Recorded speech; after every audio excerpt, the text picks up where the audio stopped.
And of course you know by now who our new head coach for the All Blacks from 2024 is, Scott Robertson. The last sort of 3 to 4 years has been a big part of me and my growth. And the dynasty continues. They really have come the full circle to where they won it first in 1998. I stayed in the fight, and then I know that not 100% of the crowd are going to be on your side, but like they want the best for the country, just like I did. So you ride that, you know. It's part of who we are and our DNA, and look, I love it. There'll be pressure, so you handle the pressure is the key.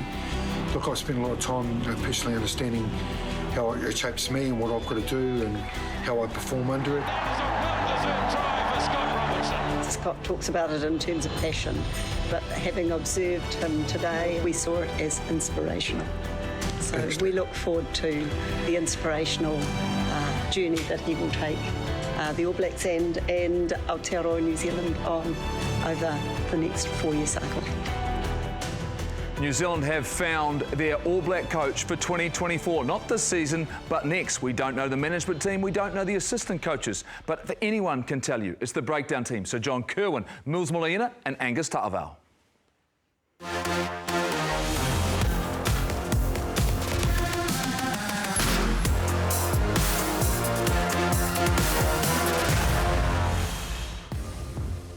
Kia ora koutou katoa. Hello and welcome to The Breakdown. It is great to be back with you once again. And yes, the All Blacks, what have they done? They have found their All Black coach for next season, not this season. Let's be clear about this. And how long is this conversation going to go on? Because we don't know anything more, team. Or do we, Sir John Kerwin? Voce di Corridoio will be in the second half. So this is what we're waiting for, right? So much speculation, Mills. The assistant coaches, we don't know who they're going to be. There's plenty of speculation. All of a sudden, Super Rugby coaches are being asked constantly. But first, before all of that, did New Zealand Rugby get this appointment right? Well, actually, he's waiting in the second half because he just threw out a text and no one's texted. No one's texted. Is he getting blanked? That's why he's saying second half, mate. He's been blanked, all right. Well, I mean, it's been a long process, Goldie, and I think, you know, possibly with everyone else in the back end of the field, we had two great candidates. Don't get us wrong, you know, Jamie Joseph and Razor Robertson, but the emotion that I've seen out of Razor, it took a lot out of him. And the things, I mean, we've often spoken about the way it was handled, and you often forget the guys also that were almost told they've got the job, or probably told that had the job. So you've seen that in him. Gus, I don't think they were going to go in any other direction, given the fact that last year he virtually had the job in his hands and it was taken away from by a performance by the All Blacks and Ian Foster. If I look what he has to do now, though, should he be responsible for assembling his coaching team? Should it be solely his? Given what we have seen happen in the last 12 months with the All Blacks, where they didn't quite get it right. And I think it's almost awkward at the moment because we thought appointing him, that's done, let's move on. But then, like you've said before, Jason Holland's been asked, all these other coaches being asked on the board, and what I want is just like clarity on what that process looks like. You know, I think in the past it's been, well, I'm the head coach, these are my assistants. Now there's still a few question marks up in the air, and you know, it's just causing a bit of disarray, and people are like, what's going on? So I'd like to see a bit of clarity on that. Yeah, look, I think for me, right decision. They moved a lot quicker than we thought they would. So they said 4 weeks. It ended up being 10 days. I think it's the right decision. I think Jamie's time will come. I think he's an incredible coach, and it depends whether Razor went with his group. Okay, did he present and say, this is my group and this is what I want? To answer your question, Goldie, I think that Razor should take his time. And he should lean on someone within the rugby union, because for the first time last year, and Ian Foster, if he had his time again, probably would do things differently. So his assistants are fundamental. Razor has already come out and said what type of coach he is. So the technical side of his staff will need to be important. And we saw how valuable and critical that was last year, Mills, when all of a sudden Jason Ryan comes in, Joe Schmidt comes in, and there was immediate lift in terms of a number of key areas for the All Blacks. So how do we avoid that scenario happening again? Because that cost a lot of money of New Zealand Rugby. It also was incredibly disruptful for the group, and they had to deal with a lot at the time after the disappointment of losing that series against Ireland. So who should be responsible for this? Should New Zealand Rugby play a key role in who those assistant coaches are going to be? I think they have to play a key role in leaning towards Razor, because I think the circumstances are a little bit different. It's amazing once you start losing, then you start picking out the little wee things that are not quite going wrong, the technical stuff from the coaches, and then you start getting rid of them. And you're right, it did cost a lot of money, but the thing that we've got now is you've got to get a coaching staff that's right under Razor and sort of what he's about. You know, he's a different coach. I think it's great timing that we bring someone on like him to coach this next generation. The thing is that I'm unsure about, like yourself, Gus, is the fact that my understanding was both coaching candidates had similar staff. And so, you know, where's that clarity? And New Zealand Rugby almost did it right. You don't have to say for me, right. For me, Goldie, the big thing I think that was written on the desk of the NZR was change. I believe one of the major things they wanted in this process was change.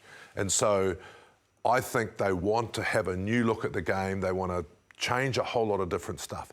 And I think that will be his directive. We want change. So I'm with you, Mills. I think they will say to him, who do you want? And then they should be challenging him on those decisions to make sure he gets them right. Well, I was interested in his press conference. He talked about he had a preferred group. That, to me, tells me that maybe there's a negotiation going on here. But, Gus, you've been a part of the modern environment, and it's continually changes. Vastly different from when Sir John Coohan played, from when I played. Mills was closer than we were. How critical are those appointments? When you're talking about the character, the delivery, the pressure that is on in an All Blacks environment and the expectations of not just the fans, but of yourselves, how critical are those appointments going to be? It's massive. First, it's the balance, you know, and at that level, it's the best players in the country, best players in the world, and they'll know if you're not being straight up, you know. They'll know if you're not quite qualified for the job, and then there's just a little bit of that distance between the player and the coach. So I think it's going to be massive, but there are some, you know, Jace Ryan, surely. But we talk about contenders and guys who have been talked about. Jason Holland said he hasn't heard from Scott Robertson for a couple of months. But then you've got Leon McDonald, you've got Scott Hansen, who coaches with Razor right now down in Christchurch. And look, these are guys who have had different types of success. You've seen positives in all of their careers so far. Clearly Leon going to the Blues, but these decisions, if they take time, Sir John Coohan, if they take time, it also puts pressure on the Super Rugby franchises because they've got critical decisions to make on terms of securing their future in 2024 and also looking internally, trying to develop someone and transition someone into a head role. So the longer this takes, the more disruption and the distraction we clearly don't need. I'm not too worried about that. I'm not worried about that at all. I think the decision is the right decision's the best thing. The thing that, if you look at Razor's choice, pre this, what was the negative against him? And it was international experience, right? We've gone away from that. But when you look at some of the assistants you've put up there, would he be looking to someone that's got international experience so he can have him there? O'Gara, for instance, right? An O'Gara, possibly. Or do you just go and live outside Wayne Smith's house and say, Wayne, I want you to come in this Brian Lahore role? You know, that advisor, you've been there, done that, stuff like that. I understand they do have a good and strong relationship, the two of them. And I would feel really comfortable if you heard that, right? I mean, Wayne Smith is the guy that we know has all of the rugby knowledge, can ask the right question, particularly in the technical sides of it. So we've seen the change here for New Zealand Rugby, but Eddie Jones is at it again. And he can't help himself. He's managed to weigh himself into this decision happening with the All Blacks. We had an opportunity to catch up with someone who's played for him in Willie Hines, and we send Andy Ellis to sit down and have a bit of a chat about Eddie. I've always wanted to ask you this. What's Eddie Jones like? Do you mind me asking? No, that's good as. Mate, I loved him. He was, I guess he's a little bit like Marmite. You love him or hate him. And I think the media play up to that a lot as well. He often will give sound bites that, the media just lap up and keep things pretty simple. You know, like rugby it's a complex game, it's a complicated game, but he had a cool way of kind of distilling it down to key things each week, and he had a great way of building the team up. He was really challenging at the start of a test week. Boys, we've got to be on here, we've got to be on here, and he's barking at people in training, making sure that the standards are really high. But by the end of the week, it's, boys, I've never seen a team so ready for this. And you've got forwards just frothing to get out there. And this is where he's a bit of a genius. Like, he'll send messages subtly to his own team through the media.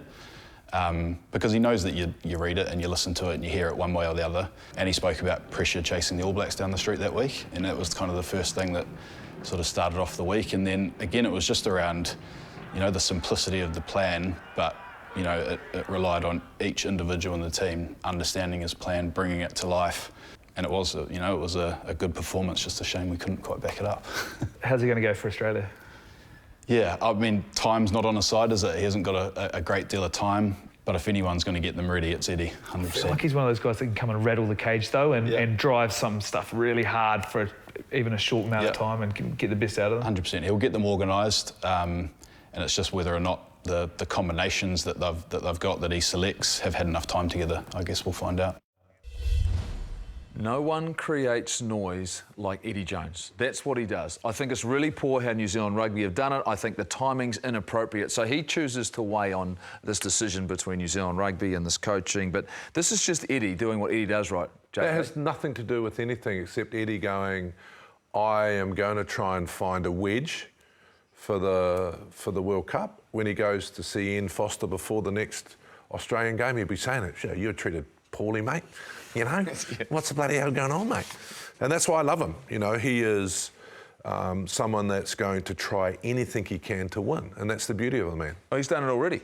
Joseph Ali'i, who's in rugby league playing for the Roosters. And funny, I won't lie to you, I don't know a lot about this young man. You guys have been preaching to him. This is clearly a talented individual. He's now signed him. But once again, it's not for this Rugby World Cup year. What sort of talent are we talking about for the next 3, starting in 2024, are we looking at here, Mills? I'll tell you what the talent is. I thought Australian rugby were under the pump in terms of funds. I've found $1.6 million a year for this guy, and he is a sensation. But it is what Rugby Australia have needed, someone to come out like that. And to them, I suppose it just kind of shows how aggressive they are in terms of their decision making. They did it with Eddie. They didn't hold back. They went after a superstar in the rugby league and sort of see what he was going to do.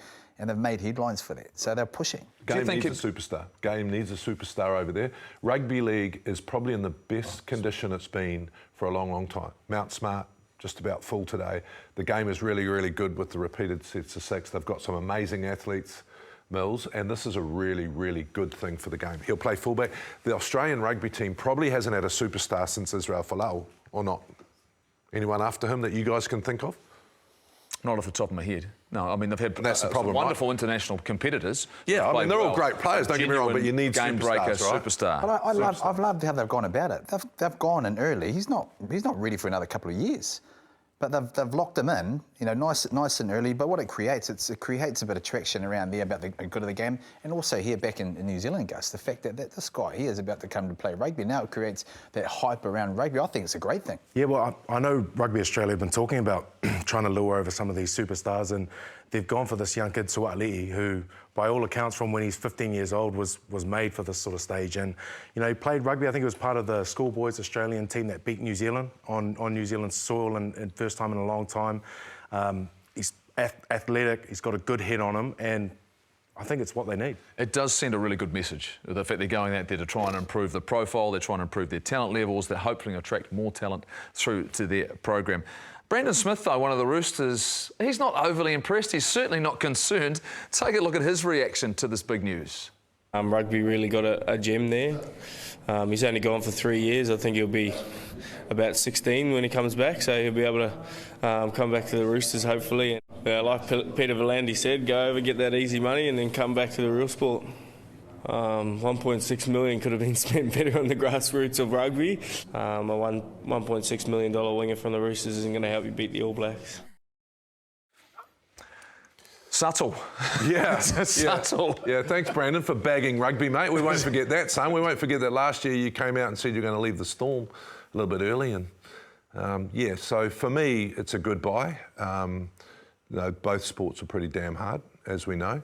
And I think the opportunity for this kid is worldwide. If you play rugby league, you're going to the north of England or Sydney and Brisbane. So, he will have Paris chasing him. He'll have, big English clubs chasing him. So he's probably looked at his future and thought, do I want to live in Sydney, Brisbane, Auckland or north of London?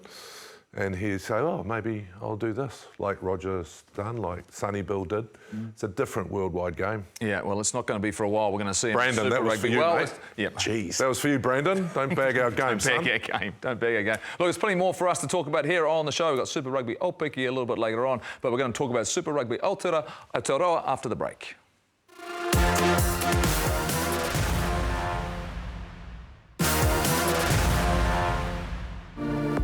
17 gone, and that's overthrown. Now it's a battle to see who can grab it.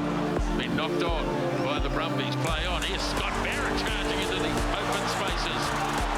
Now, Latafio out on the far side. Races on here. Enor's fast. Enor got it down. Oh, straight pace. Wow, perseverance, Braden Enor. Blue defence. Stevenson rubbers it in behind, and it'll be a try. It'll be a try. Loose for Lamani. Tries to jab it through. Snapped up, and away goes Gilbert. Got to get up and go again, but he can. Oh, blimey. What's happening? Sam Gilbertson. Fourth try. Excellent work from Sam Gilbert, but a huge mistake from Kemu Valentini. Another dynamic loose forward. Off his penny, off of the bench. Morbeck. Lovely cute ball away for Celeste Rayasi. And he'll wheel it round, jot it down, and score his second try of the evening. Oh, that is slick. Really slick from the Hurricane. Execution of skills under duress now. In possession. Huey. Really working. The short side for Ioane, who goes infield now. Gets a beautiful ball over the top to Pincus. And we're square again. Yeah, welcome back. Apologies, I got the version of Super Rugby gone. We've had a few. I said Super Rugby Aotearoa, it's Super Rugby Pacific. Clearly, it's the second season of that. This afternoon, don't forget as well, the Blues had an important win for them. No bonus point, though, over the Force. That was at Eden Park. It's time to talk Super Rugby. It's brought to you by Nurofen.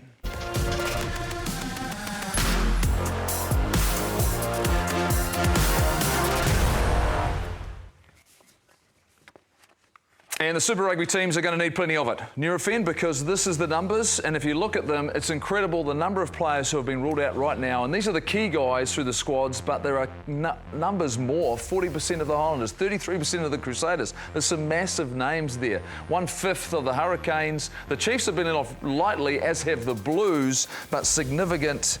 Gus, you're one of the names on that list. Yeah, I'm sitting right here. You're sitting right here. Look, it's been an unusual season and there's been a lot of damage done, some guys in the pre-season. Have you noticed anything? Have the players started to talk about the fact that these injuries seem to be a factor this year? No, but there's definitely been a factor of boys who are playing big minutes are really feeling it. You know, I've gone down to a couple of the Chiefs games and the way they're talking about it is it's a whole other level in terms of how they're feeling after games. Their lungs are blowing.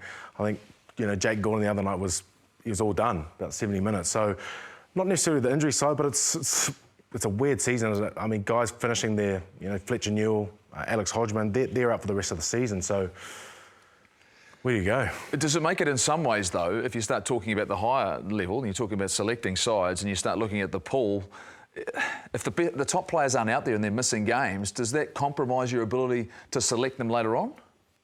Yeah, look, I think any change in the rule takes a little bit of an adjustment. So if you think about talking about the NRL when they changed the repetitive sets of 6, there was an average of 5 kilos lost per forward, right? So it takes a little bit of adjustment, and I think the players will take some time to adjust, but they'll adjust pretty quickly. Do you think fatigue's an issue then? Is fatigue possibly I think fatigue's an issue in the high try scoring and the high scorers, right? I don't know if it's and I hope it's not a factor in the injuries. I just think it's bad luck. And I think if you're a Super Rugby coach now, Mills, at the beginning of the season, the thing you're hoping for is not a lot of injuries. Yeah, well, it's your depth, right? And this is where it comes down to how big your depth is. I mean, if you look at a lot of them, I know, man, they've been hitting hard, and, you know, that physical side of this tournament has been like that for years. It's just increasing year in, year out. But some of them were actually picked up in pre-season. I think probably the team that's probably hindered the most from injuries in seasons, probably the Highlanders, Jeff. And if you look at it, but you look at it also, in probably the Blues on a different term, because they were hit hard in an area at lock where they're really short on in terms of experience as well. So I don't think it's necessarily about how physical the game is, but you've got to take that science now into consideration. So I know we want to rest All Blacks. So I sort of tend to agree in that, but will it hinder their ability to be able to get picked up later on? Man, it's got to be tough when you're sat out a week and you're not playing so well, and then it comes back to bite you. Yeah, and you want to get back-to-back weeks to build your form and start playing well. The speed of the game, you talk about it. Look, it started off with the hiss and roar. There was a huge amount of time of ball and play, but it's come back to normal levels. But what's happening is the game's actually really condensed. We're certainly not going overtime. We're seeing less recovery time because less TMO reviews. Everything's going that little bit faster. If we look at some of the stats, and you look at those compared to last season, not significant changes, but there is in terms of tries. When you think about that, you go from 6 to 8.5, 2.5 more tries per game, and then line breaks, you've got 12.8 to 16, well, there's 15.6 there. So all of a sudden, that's significant for me. That tells me there has been a shift and there has been a change. I think we're close to averaging 61 points in a game, right? Total points in games. That's like 1997 numbers we're talking about there. I'd be back playing if it was the case. The first game too, I think, was it Chiefs Crusaders, was something like 40 odd minutes. The thing is, the fans like it, mate. They love it. I've got people coming up to me saying, wow, it's riveting. I'm not looking at my phone. I'm not spending 3.5 minutes looking at scrums. No offence. Untaken, surely. Yeah, but the game is faster. The game is better. There's more try scores, and that's what the fan wants. I think the skill set's a lot different. Also, the mindset's different. Okay, the mindset's different because you look at Richie Mo'unga. That try that Lester Fainga'anuku, scored against the Blues.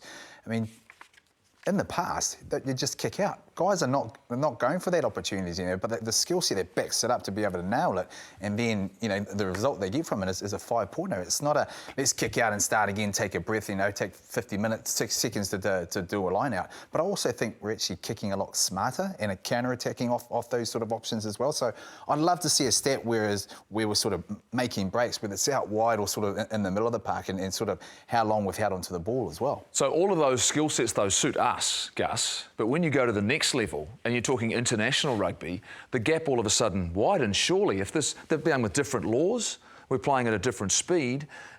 We don't play against South African teams anymore, so we don't get that constant physical presence that they bring. Is there a danger that we get further away from the international game? I'd be interested to see, we talked to Fozzie last week about the calibration with refs and maybe some of the new rules that were coming through. I'd love to see what's going on with that. But yeah, I suppose it depends how you look at it. The boys that are playing now, they're becoming acclimatised to that speed of play. So, do we get to international rugby? It's a bit slower. Your lungs are a bit fresher. You can think a bit better. But then I suppose it's the frustration part of things. You've been used to playing at this pace, and now you go to maybe a bit of a slower pace. Is France getting a little bit slower? Come on, we've seen a different French outfit here. I mean, I think it's sort of, it all depends on who you're playing. I think you're right. You've got to adapt in terms of making sure we play the slower game. But I don't think it's got anything to do with that, to be fair. Okay. For me, we've got to stop following. I think we invented pods, we invented a whole lot of stuff 10, 12 years ago, and I think the Northern Hemisphere are coming up with different ways to attack. That's what we need to do. So I think the speed of the game, Northern Hemisphere is not in as much trouble with their fan base as we are, I believe. Their fans are turning up, they're signing bigger television deals. We've got to be more entertainment, and we made this choice when we started down the Super Rugby franchise track, right? What we need to do moving forward is say, how do we get back to being number one in the next 6 months? And I think it's got a bit to do with skill level, so the rules do help us.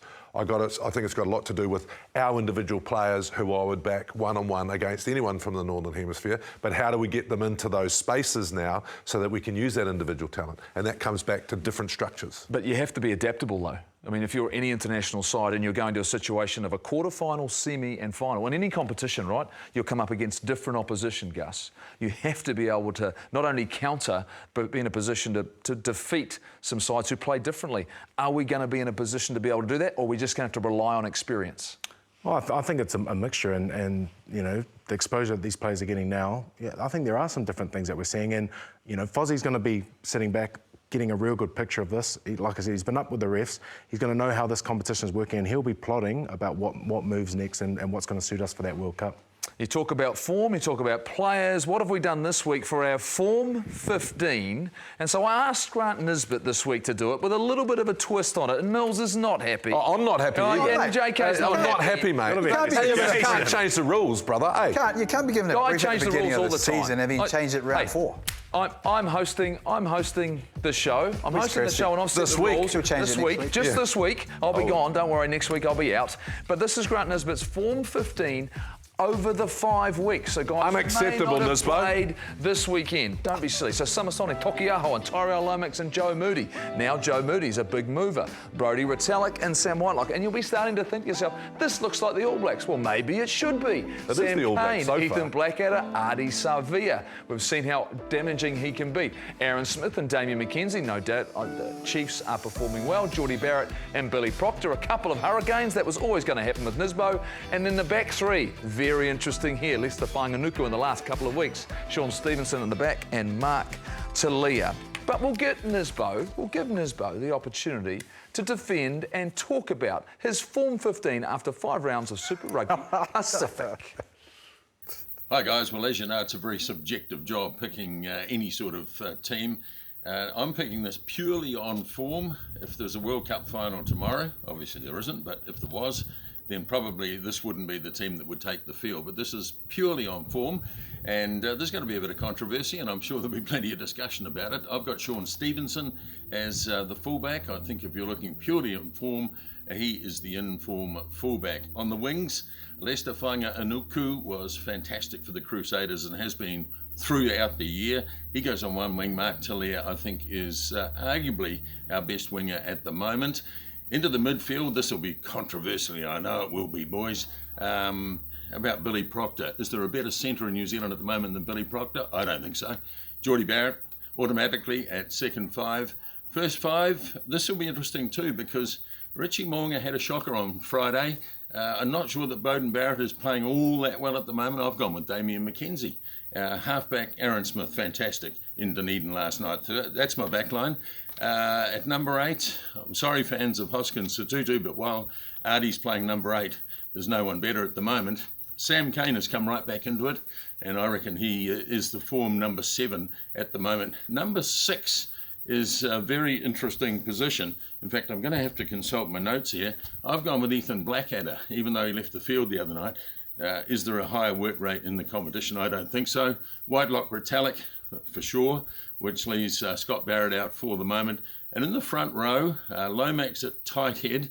Loose head was a real toss-up, De Groot or Moody. At the moment, I've gone Joe Moody. I think he's getting back to his best. And Tokiaho is the hooker. There we are. Discuss that.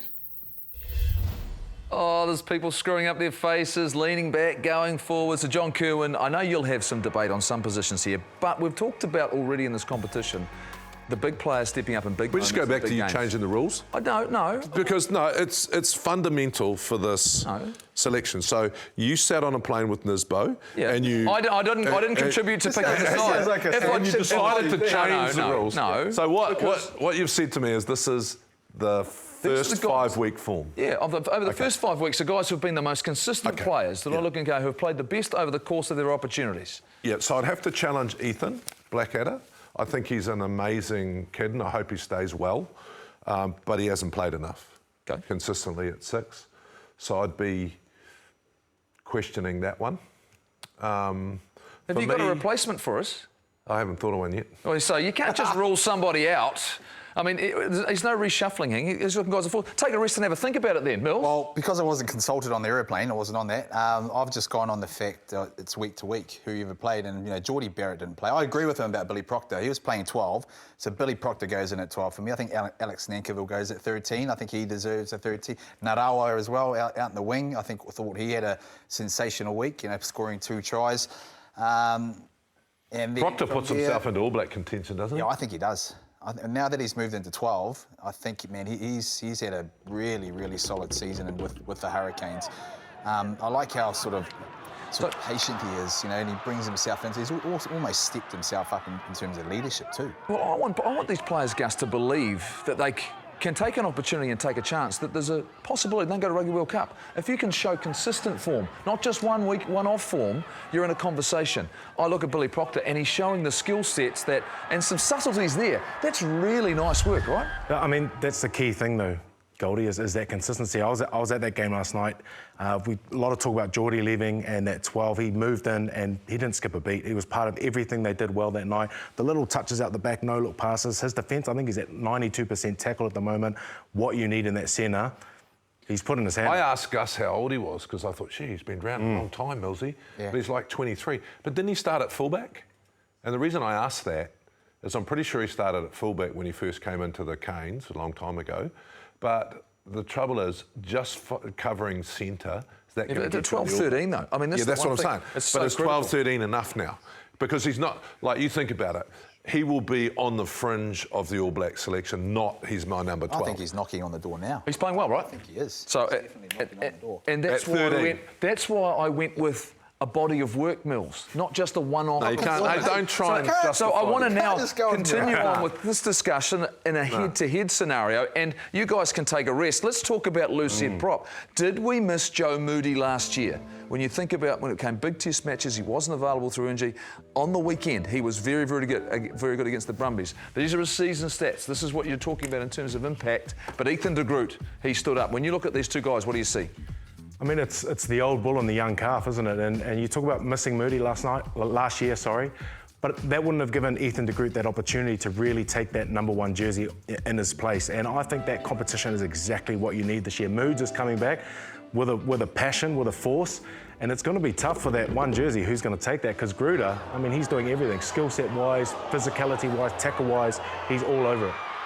Experience goes a long way when it comes to Rugby World Cup. So when you're talking about when you get the depth of pressure, fatigue, the big moments, Joe Moody has been there, understands what's going to be required, JK. Yeah, but my question, Gus, I mean, you are one of our first probably expansive props, played, you know, a lot of rugby, not scared to get out wide.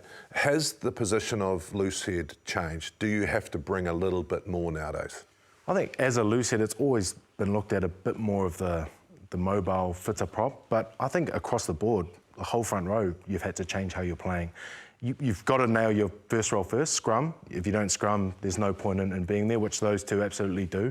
But in terms of the skill set, Moods has come a long way. You know, he carries really strong, but he's starting to get that pass right. And Gruder comes in. He's a bit, you know, a little bit like me. He loves to play with the ball in hand and probably backs himself as a back almost. One thing I do love about both of them is they're both hungry for different reasons. Moody's, you know, had injury problems and he's been out for a very, very long time. He's come back sort of wanting that spot. De Groot, he missed out on that initial sort of test match, the June internationals last year. He's come back and he's really owned that position and he just wants to stay there. So they're both really hungry. But I sort of still see them as subtly different players. I think De Groot can actually get a little bit more open in terms of you know, the open field stuff, and he's a lot more, not more physical, but then the experience. Joe Moody, I mean, you got to factor This is, I just want to add this. Yep. This is the biggest difference I've seen in the Northern Hemisphere. You have experts of the game in the dark arts, but they're actually starting to play now in the Northern Hemisphere. That's been the biggest thing for me. The front 5 are now playing a lot of football. When you least expect it, Joe Moody, there's a line break. All of a sudden, through the middle of the park, he takes a short ball and he goes through, and he's got the ability to look for support. He's worked on his game. Off the Tawanga Fuss, he's had to do that as well. Guys working on what they're doing. And our Musashi power play, we're going to look. And we've talked a bit about him already, and it's Billy Proctor. And specifically when we talk about our midfield, and you talk about Anton Leonard-Brown on the sideline, you talk about Roger Tuivasa-Sheck being on the sideline, David Havili is on the sideline, right? So we've got guys at the moment, and that's where I come back to the fact that when you talk about the subtleties you need now for this position, Mills, what is it that he might offer that's a little bit different? I think he just looks really nice and balanced in terms of the skill set he brings, and skill set in terms of he's tough, right? He gets up, he knows his role in terms of the defensive effort he has to do, you know, staying in the Canes system. He pops up wherever. He doesn't necessarily need to be out wide and holding the width to try and organise guys. When he gets himself in that inside channel, he'll run an inside line, no matter what sort of, you know, where he is. But I think he's matured, you know, and I know, you know, we use this a lot when guys have been there for a wee while, but I think he's matured into a hard-nosed centre, you know, with the Canes. Time is what I see. I see him have time. I don't see him under stress when he makes a line break. He's not panicking. He just seems to be really, really relaxed with the ball in hand, and I think that's a sign of someone who's really comfortable in their position. And I think Gus brought up a really good point that he's gone from 12 to 13 and nailed his role there. That's easier said than done.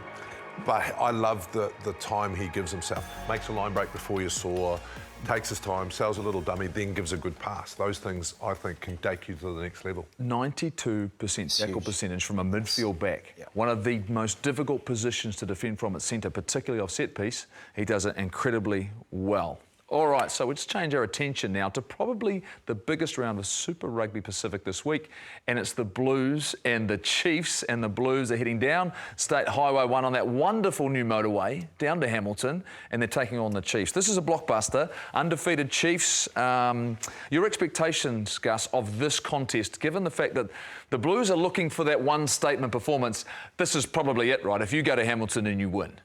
I mean, it's something that we talk about. As a Blues player, when I was there, we never beat them. And it's something that we talk about as a Chiefs player, that battle of the state highway. I know Lester talked about that rivalry between the Blues and the Crusaders, but this has been ding-dong. Last year, there's still going to be some hurt from this. It was 25-0 down at FMG Stadium. And I know the boys will want to get back on that. Yeah, I think selection for the Chiefs is going to be fundamental. I think the Blues... you know, their selection with injury will pick itself. But I just love Damien at 10 now. Yeah. I just think, you know, I saw him at fullback this last time and I'm going, nah, I just like him at 10. I think he brings so much more. I think he puts so much more pressure on your defence. Like I say, I think he plays different to any other 10. So I think the selection will be a really interesting one for the Chiefs. What are they going to do? There's a great head-to-head going on in this game, I'd say. It's the All Black 7 versus the All Black 7. They shared the responsibilities last year. It's Sam Cane up against Dalton Papali'i. And if you're going to get into a contest at the breakdown, we've got our two leading contenders here. And I look at this, Gus, I want to hear from you, because this battle up front, there's one guy who started on fire in Sam Cane, and Dalton's not far behind him. If you look at these two, these guys are the leaders. Dalton's the captain. He's come such a long way. And they're catalysts for this, because I think this game will be won up front. And those two forward packs, the back lines, we know what they can do. But these two men, they lead with their actions. They lead as men, and the boys get right behind them. I'm really happy that this is happening. I think it's making Sam work a lot harder. I think, you know, he knows someone's sniffing for your position, and I think having both of them in this sort of form only helps us for the All Blacks, because I don't think at the next level, in that position, you can last the whole game now. So I think both of them in form is fundamental for us, and they will be wanting to beat each other this week, which adds to the spice. World-class players thrive under pressure, Mills. This is a sort of, and when you think about a Gillette head-to-head and you're preparing for a game, it doesn't get any better than this. This is the sort of thing that should bring fans through. Bowden Barrett will be back, Damien McKenzie. I mean, there'll be matchups across the park here where all of a sudden players can put up their hand and say, you know what, I won the day. I won the day, I've made my statement. When's the next opportunity going to come? 100%. I love this because, you know, and Sam, I know we just seen some coverage. I think he's found a real balance in terms of what he's needing to do, you know, whether it's tackle, run the ball and get over the ball. Before you're sort of hunting for those three different things and what he needed to dominate, you've got a product in Dalton Papali'i where he's just really clear about what he's going to do. So that's why this matchup is so mouthwatering. They're both leaders. But on the other side too, they've got to make sure they don't give too many penalties away, because it could be a massive factor in considering how many sort of strike weapons that both teams will actually possess. This is a huge match this Friday. It's going to be relentless. So one of the great things about the Chiefs as well, I want to talk about, is the fact that they're always aware of what's happening around the community. We talked to Brad Weber about the devastation around the cyclone, and this is a huge opportunity for you to be part of raising some money and funds for cyclone relief. The Dale School, we know what they've been through. So they're donating a Chiefs signed jersey by Brodie Retallick, Brad Weber and Tyrone Thompson. There's your opportunity. Go on to Trade Me and support a huge, huge cause. Well, Damien McKenzie on the weekend, what did he do? He celebrated his 100th game for the Chiefs. Guess who his first game was against? It was against the Blues. Damien McKenzie, he gets his first taste of Super Rugby in the first 5 jersey. Give him the kick from wide out, looks pretty good. Oh, that's a real confidence boost to the young man. McKenzie underneath. Listen, here comes out, brilliantly done from McKenzie. Now moving through the back line, McKenzie slips a lovely ball away to Williams. 5 metres in from touch, just outside the 10-metre mark again, he's hit it well. Oh, that's a beauty. Been striking them well so far, 3 out of 4. That one will have the distance, will it? Yes, it does, but oh, it's over. Another great kick from McKenzie. West again, Saley, Tiatau. Well, Damien McKenzie standing his ground there as the All Black winger went into him hard. No, Damien McKenzie decides to run it back and gets a nice ball away to James Lowe. Here it is again for the Chiefs. Battling on with 14. Show the ball from McKenzie. Puts another one between the uprights at North Harbour Stadium to Marty McKenzie, who's on the field, gives it to his brother who sets off. And then smashed by Tu'ungafasi. And again, what's Tu'ungafasi lining up about now? Yes, he got up pretty quickly though, McKenzie. Bounced back up. The Chiefs get the season away to a winning start. Tremendous players from the past who have returned and welcomed in some young new stars as well.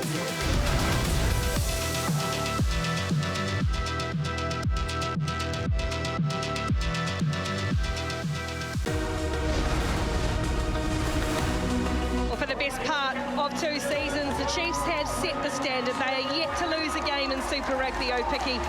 And today they face a Southern Challenge in Matatu, perhaps the newest professional rugby club in the world, capable perhaps of slaying the Giants.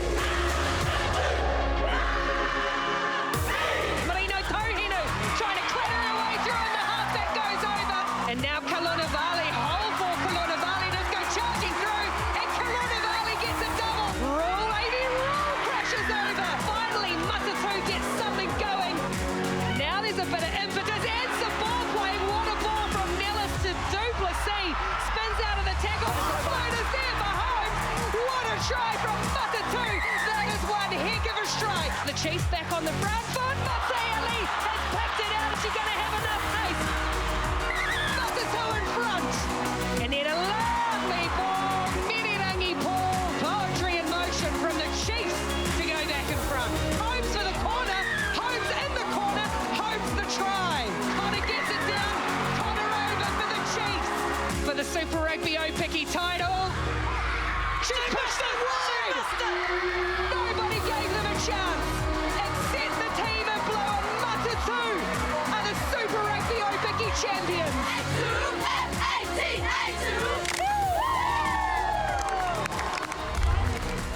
Yeah, remarkable performance in the Matatu because they got behind early. They were down 19 points to 0. Everything was going against them, Gus, but they found a way. They scored some wonderful tries late in the first half, and then it was a matter of holding on. Look, you got to feel for the Chiefs Manawa. Like, they did everything but you know, in terms of a campaign, you've got to be impressed what the Matatu were able to do. Yeah, I mean, the Manawa undefeated, you know, last year, this year, pretty much everyone riding off the Matatu except for the Matatu team, and they came in with a great game plan. I think, yeah, 19-0 down. You know, you're thinking, here we go, Manawa. They got into the right parts of the field. They built that scoreboard pressure, and Grace Booker she looked like she had spiders on her. No one could tackle her. Points come back. Renee Holmes kicking from anywhere on the field. It was a great final, unless you're a Manawa fan. Oh, the Manawa lost it. No, they went off the boil, started missing tackles. I think they thought they'd won it.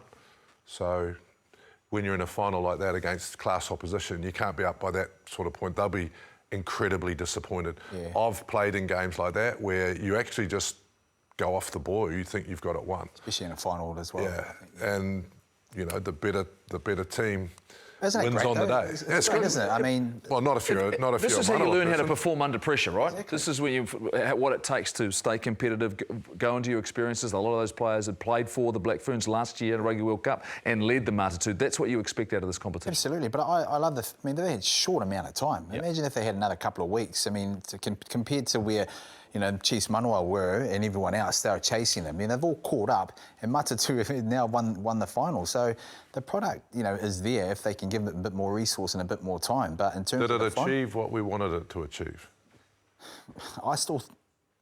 Well, it did in terms of the result, I think, because now it's, you know, we'll put, you know, more bums on seats, and you know, there's a real sort of need to be able to, you know, watch these games, and also, but in terms of resource, it needs more resource. You know, you can't be going in 1 week and then going into a semi-final. It needs to be, you know, it can't just be lip service. They've got to have more game time and to grow the women's game off the back end of what we did last year. There were some players who were standouts, though. So what we got Taylor Johnson to do, who was there on the weekend, we got her to pick her Form 15. She was with Eden Park today with Kirsty Stanway. Thank you so much, Jeff. Yeah, what a wonderful 5 weeks of competition we've seen. We've been thoroughly entertained, and that was the case in the final yesterday, coming down to the 80th minute. Matatu obviously getting the job done. But how good has this competition been, Taylor? It was fantastic. It totally built on the momentum of the Rugby World Cup last year. I mean, what an end to the competition. No one thought that anyone would come close to the Manawa. They stamped their authority really early on. And then Matatu all of a sudden just came back. They outcoached them and outplayed them, I think. You know, the game plan was outstanding. We have had the privilege of being at all of these games. You've been able to see every player across this competition, and you have named your Form 15. So let's go through it. Your front row, you've got Kate Henwood, Luca Connor and Tanya Koloni-Vali. They were so good for Chiefs Manawa, and they have been named in your front row. If we look at your second row, Joanna Nan-Wu and Chelsea Bremner, 2 Rugby World Cup winning locks. 6, 7 and 8, you've got Lucy Jenkins, non-international in this mix. Kennedy Simon at 7, Liana Michaeli-Tu'u, who literally put the Blues woman on her back every single week.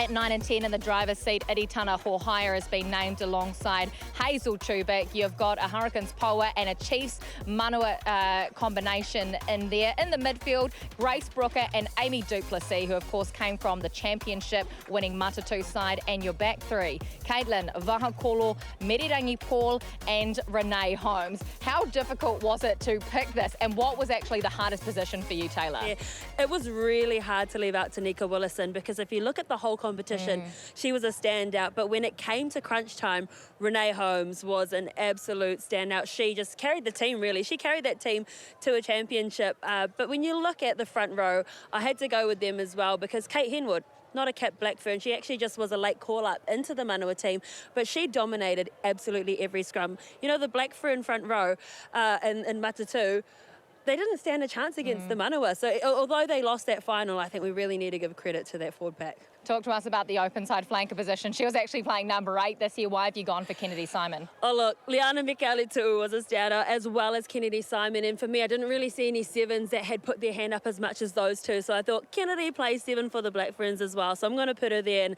Liana Michaeli-Tu'u, the 21-year-old, she's a standout. I couldn't leave her out. She literally leads the comp in every stat you can think of.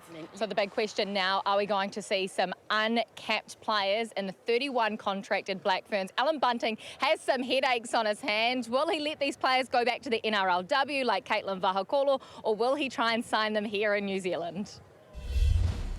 Yeah, you look at the team, plenty of great form players out of what was a short competition. Now they've got a window to go home, and then they've got an international season to prepare for, Gus. But is the real challenge for this group, and whether or not they'll have any of the Sevens players, we wait and see on that, is to try and recapture what they achieved last year in terms of their performance on the field at a Rugby World Cup. It's tough because, you know, you go from this massive high, you win a World Cup, you've achieved everything you've wanted to against the odds. You know, England were hot favourites. They achieved that, and they come into this Opiki season, finish that, and then there's this weird gap where, you know, how do you fill that in? Like, is a training, you know, is a camp gonna fix that? It's an interesting point, but judging from what we've seen in that competition, I mean, there's some outstanding women, you know, some strong women out there. Really easy for me. If you've got a rugby league contract on your table and you want to be a professional athlete, you have to take it. But that doesn't mean we shouldn't pick them. Why should we follow the men's rules? We are trying to get resource into the game. We want to help our females the best possible way to be professionals. You want to go and play for the Sydney Roosters in the female game, you should be able to come back and play a test match. Why not? Yeah, I think it's a good point. I think it's interesting. Yeah, I'll go off the back of what you what Gus mentioned about the hype of last year and sort of the expectation. Real Hay Demont probably had a little bit of a sort of a time when it sort of plateaued a little bit possibly from that. And this is their international season coming up. So they have the break now. It's not till the 29th of June. They take on Australia, the Wallaroos, and that's in Brisbane. Then they've got to play Canada.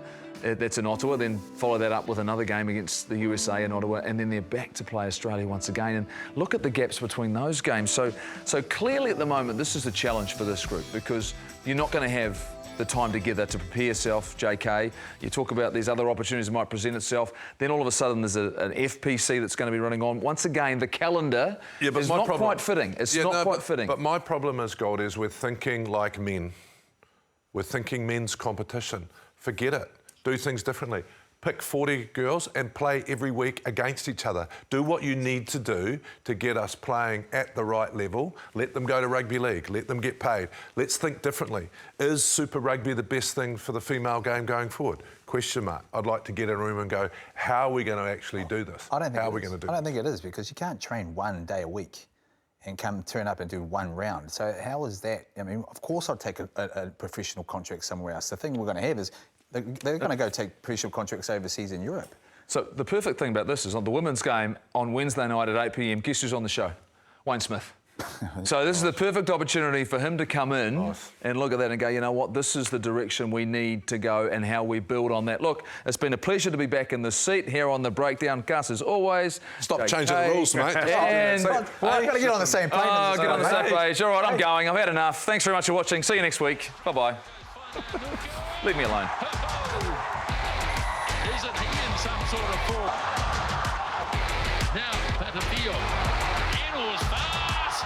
Enor gets it. And now Taylor has a quick release. Fainganuku. And Fainganuku dances off a couple. Stevenson rubs it in behind and it'll be a try. And away goes Gilbert. Got to get up and go again, but he can. Oh, blimey, what's happening? Cameron floats the wide pass. Maholo back to Morby.